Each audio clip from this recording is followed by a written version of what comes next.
नमस्कार। खबरां ਦੇ ਇਸ ਬੁਲੇਟਿਨ 'ਚ ਤੁਹਾਡਾ ਸਵਾਗਤ। ਮੈਂ ਹਾਂ ਪਰਮਿੰਦਰ ਕੌਰ। ਪਹਿਲਾਂ ਪੇਸ਼ ਨੇ ਚੋਣਵੀਆਂ ਖਬਰਾਂ।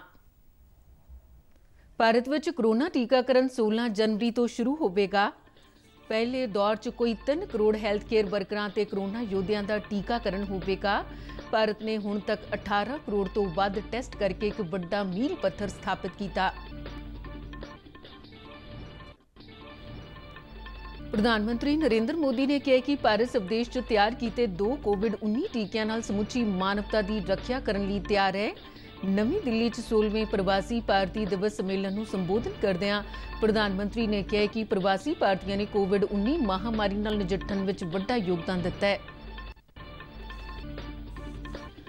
ਰਾਸ਼ਟਰਪਤੀ ਰਾਮਨਾਥ ਕੋਵਿੰਦ ਵੱਲੋਂ ਮਹਾਰਾਸ਼ਟਰ ਦੇ ਭਾਂਦਰਾ ਦੇ ਜ਼ਿਲ੍ਹਾ ਹਸਪਤਾਲ 'ਚ ਅੱਗ ਲੱਗਣ ਕਾਰਨ 10 ਨਵਜੰਮੇ ਬੱਚਿਆਂ ਦੀ ਦਰਦਨਾਕ ਮੌਤ ਤੇ ਗਹਿਰੇ ਦੁੱਖ ਦਾ ਇਜ਼ਹਾਰ। ਭਾਰਤ ਦੇ ਸਾਬਕਾ ਵਿਦੇਸ਼ ਮੰਤਰੀ ਅਤੇ 4 ਵਾਰ ਗੁਜਰਾਤ ਦੇ ਮੁੱਖ ਮੰਤਰੀ ਰਹੇ ਮਾਧਵਸਨ ਸੋਲੰਕੀ ਦਾ ਦੇਹਾਂਤ।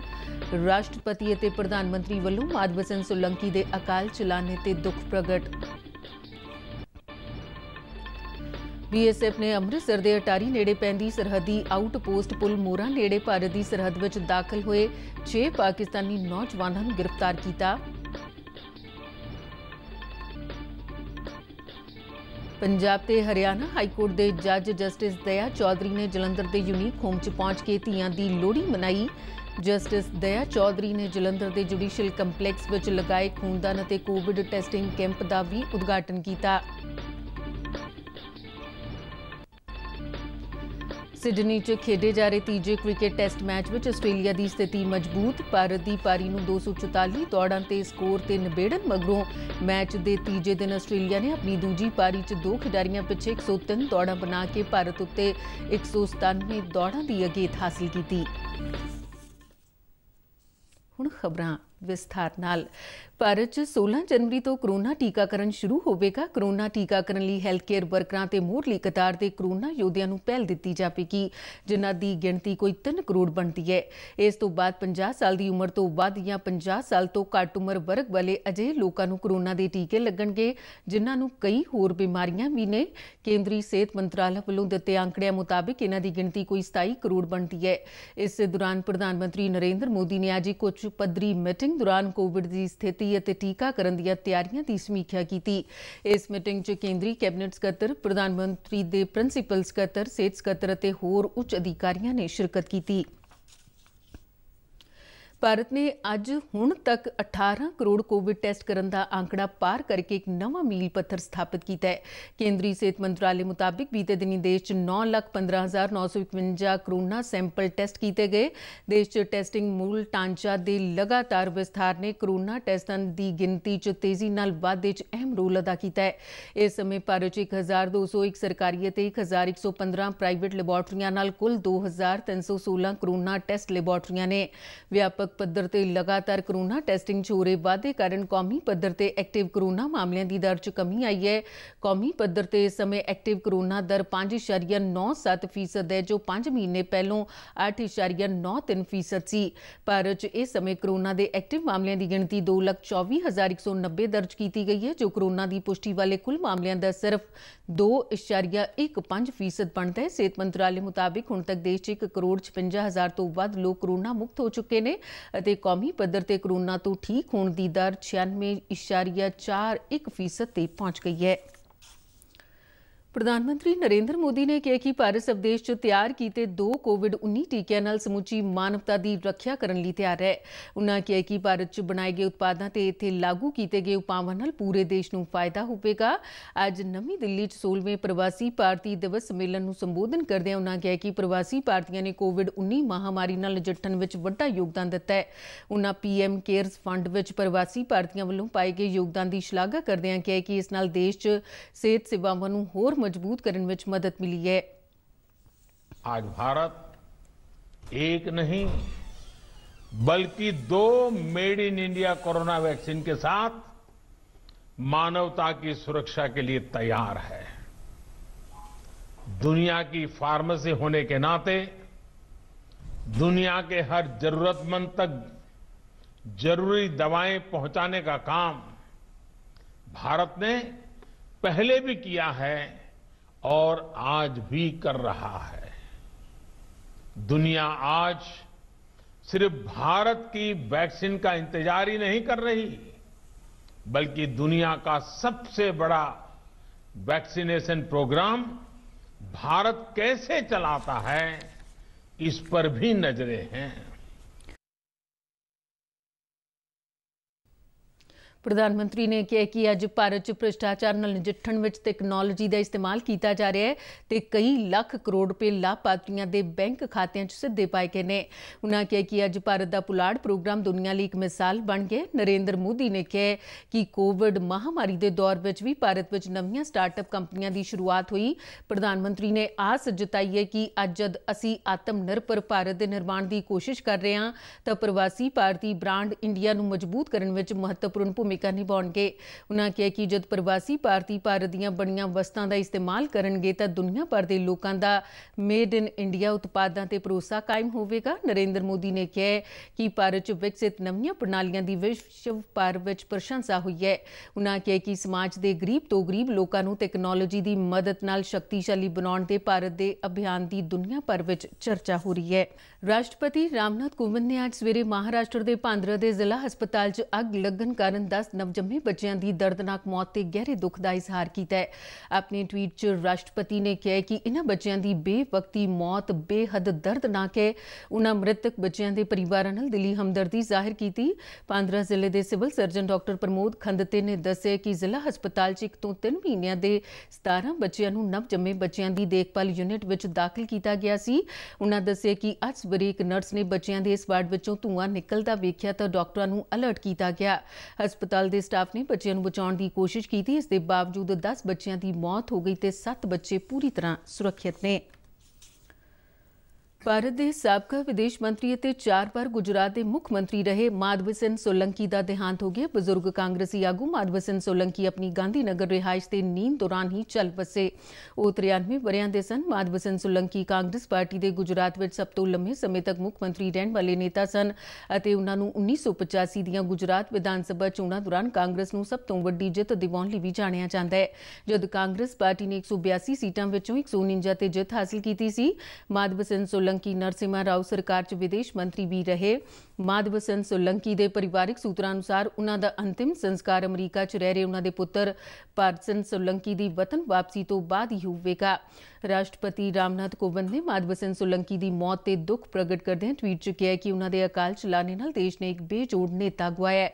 उन्होंने कहा कि माधव सिंह सोलंकी ने गुजरात को आधुनिक रूप देने लई निभाए गए रोल के नाल उन्होंने निੱਘੇ सुभाਅ, मुस्कुराहट और साहित्य प्रति प्रेम ਲਈ भी चेते किया जाता रहेगा। राष्ट्रपति ने माधव सिंह सोलंकी के परिवार और उन्होंने शुभ चिंतकों नाल दुख साझा किया। प्रधानमंत्री नरेंद्र मोदी ने भी माधव सिंह सोलंकी के अकाल चलाने से दुख प्रगट किया है। अपने ट्वीट च प्रधानमंत्री ने कहा कि सोलंकी बहुत वड्डे नेता सन जिन्हां दा दहाकियां बद्धी गुजरात की सियासत में अहम रोल अदा किया। उन्होंने कहा कि माधव सिंह सोलंकी नूं समाज प्रति वधिया सेवा लई चेते किया जाएगा। नरेंद्र मोदी ने कहा कि उन्होंने माधव सिंह सोलंकी की मौत ते दुख होया है ते उन्होंने सोलंकी के पुत्र भारत सोलंकी नाल गल करके अफसोस प्रगट किया है। बीएसएफ वालों अमृतसर के अटारी नेड़े पैंदी सरहदी आउटपोस्ट पुल मोरा नेड़े भारत की सरहद च दाखिल हुए 6 पाकिस्तानी नौजवानों को गिरफ्तार किया है। खबरां लिखे जाने तक बीएसएफ और होर सुरक्षा एजेंसियों वालों इन्होंने नौजवानों तो पुछगिछ की जा रही सी। गिरफ्तार किए गए इन्होंने नौजवानों की उम्र 14 तो 25 साल दरमियान है।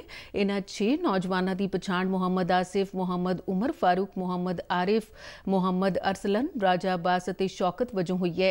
ये सारे पाकिस्तान के रहने वाले ने। बीएसएफ सूत्रों अनुसार इन्होंने पासों 2 smartphone, 3 feature phone, 9 mobile SIM, 3 memory card, 1 headphone, 3 purse, 1 ऐनक, 1 आइडेंटिटी कार्ड और 6 बिल प्राप्त हुए ने।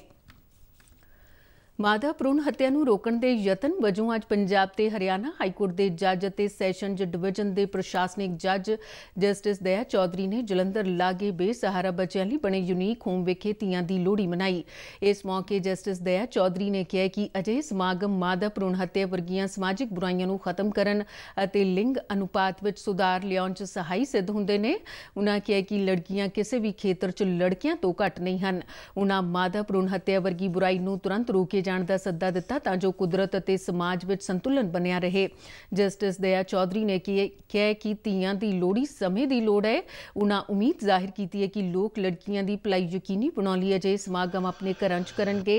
जस्टिस दया चौधरी ने यूनीक होम वल्लों समाज की सेवा च पाए जा रहे योगदान की शलाघा की। उन्हां इत्थे रहण वालियां लड़कियां नूं सन्मानित भी किया।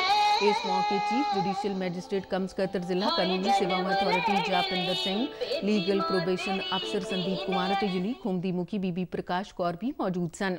इस तो बाद जस्टिस दया चौधरी ने जलंधर के जुडिशियल कंपलैक्स में लगाए गए खूनदान कैंप और कोविड टैसटिंग का भी उद्घाटन किया। जलंधर जिले च पैंदे पिंड कुड़का विखे world wide scope welfare society वालों इलाके के लोगों के सहयोग नाल अज नव जम्मियां बच्चियां दी लोहड़ी मनाई गई। इस लोहड़ी समागम च विधानकार सुशील कुमार रिंकू, साबका MP महेंद्र सिंह KP, जलंधर देहाती के DSP सरबजीत राय, प्रवासी भारती पिंदू जौहल और बाहड़ा परिवार के मैंबर उचेचे तौर पर शामिल हुए। अज के समागम दौरान नवजम्मियां कुड़ियां के मापियां नूं सन्मानित किया गया ते लोहड़ी के समान तो इलावा बच्चियां लई होर जरूरी चीज़ां भी वंडियां गईयां। इस समागम च गायक फिरोज खान, बूटा मुहम्मद, ज्योति नूरा, मंगी माहल तो इलावा होर कई उगे कलाकारां ने धीआं दे गीत गा के चंगा रंग बन्निया। वख-वख बुलारियां ने मुंडे ते कुड़ियां च वितकरा ना करन ते धीआं नूं सन्मान देण दा सुनेहा दिता। क्रिकेट सिडनी च खेडे जा रहे तीजे क्रिकेट टेस्ट मैच में आस्ट्रेलिया ने अपनी स्थिति मजबूत कर ली है। मैच के तीजे दिन मेजबान टीम ने गेंदबाजी और बल्लेबाजी दोवां विच ही वधिया प्रदर्शन किया। पहलों पैट कमिंस की शानदार गेंदबाजी की बदौलत आस्ट्रेलिया भारत की पारी 244 दौड़ां ते नबेड़न च कामयाब रहा। उस तो बाद स्टीव स्मिथ की शानदार बल्लेबाजी ने आस्ट्रेलिया नूं 2 खिडारियां पिछे 103 के स्कोर ते लियांदा, जिस नाल तीजे दिन का खेड खत्म होने तक आस्ट्रेलिया नूं भारत उत्ते 197 दौड़ां की अगेत मिल गई सी। आस्ट्रेलिया ने पहली पारी 338 दौड़ां बनाईयां सन, जिस दे मुकाबले च भारत की पहली पारी 244 दौड़ां ते ही निबड़ गई। अज सवेरे भारत ने अपने दूजे दिन के स्कोर 2 खिडारियां पिछे 96 दौड़ां तो अगे खेडना शुरू किया, पर पैट कमिंस, हेजलवुड और स्टार्क की शानदार गेंदबाजी और टीम की वधिया फील्डिंग की बदौलत भारत बहुता कुछ ना कर सकिया ते 244 दौड़ां ते उसकी सारी टीम आउट हो गई। कमिंस ने 4 खिडारियां नूं आउट किया, हेजलवुड ने 2 और स्टार्क ने 1 विकेट ली। भारत के 3 बल्लेबाज हनुमा विहारी, आर अश्विन और जसप्रीत बुमराह रन आउट हुए। आस्ट्रेलिया अपनी दूजी पारी च मार्सन लब्बू शगने दियां 47 और स्टीव स्मिथ दियां 29 दौड़ां की बदौलत 2 खिडारियां पिछे 103 दौड़ां बनाउण च सफल रहा। आस्ट्रेलिया के सलामी बल्लेबाज डेविड वार्नर ने 13 दौड़ां बनाईयां ते उसनूं आर अश्विन ने आउट किया। विल पुकवस्की 10 दौड़ां के निजी स्कोर ते मोहम्मद सिराज का शिकार बनिया। मैच के चौथे दिन भलके आस्ट्रेलिया 2 विकेटां पिछे 103 दौड़ां के स्कोर तो अगे खेडना शुरू करेगा। ते बुलेटिन के अखीर विच चुनियां खबरां एक बार फिर तो। भारत च कोरोना टीकाकरण 16 जनवरी तो शुरू होगा। पहले दौर च कोई 3 करोड़ हैल्थ केयर वर्करां ते कोरोना योद्धियां का टीकाकरण होगा। भारत ने हुण तक 18 करोड़ तो वध टेस्ट करके एक बड़ा मील पत्थर स्थापित किया। प्रधानमंत्री नरेंद्र मोदी ने कहा कि भारत स्वदेश च तैयार किए 2 कोविड-19 टीकियां लिए समुची मानवता की रक्षा करने लिए तैयार है। नवी दिल्ली 16वें प्रवासी भारतीय दिवस सम्मेलन को संबोधन करदे प्रधानमंत्री ने आख्या कि प्रवासी भारतीयों ने कोविड-19 महामारी नाल नजिठण च वड्डा योगदान दिता है। राष्ट्रपति रामनाथ कोविंद वालों महाराष्ट्र के पांद्रा के जिला हस्पताल च अग लगन कारण 10 नवजन्मे बच्चों की दर्दनाक मौत ते गहरे दुख का इजहार। भारत के साबका विदेश मंत्री और 4 बार गुजरात के मुख्य मंत्री रहे माधव सिंह सोलंकी का देहांत। राष्ट्रपति और प्रधानमंत्री वालों माधव सिंह सोलंकी के अकाल चलाने ते दुख प्रगट। BSF ने अमृतसर के अटारी नेड़े पैंदी सरहदी आउटपोस्ट पुल मोरा नेड़े भारत की सरहद विच दाखिल हुए 6 पाकिस्तानी नौजवानों को गिरफ्तार किया। पंजाब ते हरियाणा हाईकोर्ट के जज जस्टिस दया चौधरी ने जलंधर के यूनीक होम च पहुंच के धीआं की लोहड़ी मनाई। जस्टिस दया चौधरी ने जलंधर के जुडिशियल कंपलैक्स विच लगाए खूनदान और कोविड टैसटिंग कैंप का भी उद्घाटन किया।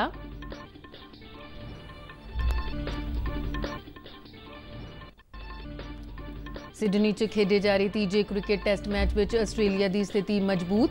ਭਾਰਤ ਦੀ ਪਾਰੀ ਨੂੰ 244 ਦੌੜਾਂ ਤੇ ਸਕੋਰ ਤੇ ਨਿਬੇੜਨ ਮਗਰੋਂ ਮੈਚ ਦੇ ਤੀਜੇ ਦਿਨ ਆਸਟ੍ਰੇਲੀਆ ਨੇ ਆਪਣੀ ਦੂਜੀ ਪਾਰੀ 'ਚ 2 ਖਿਡਾਰੀਆਂ ਪਿੱਛੇ 103 ਦੌੜਾਂ ਬਣਾ ਕੇ ਭਾਰਤ ਉੱਤੇ 197 ਦੌੜਾਂ ਦੀ ਅਗੇਤ ਹਾਸਲ ਕੀਤੀ।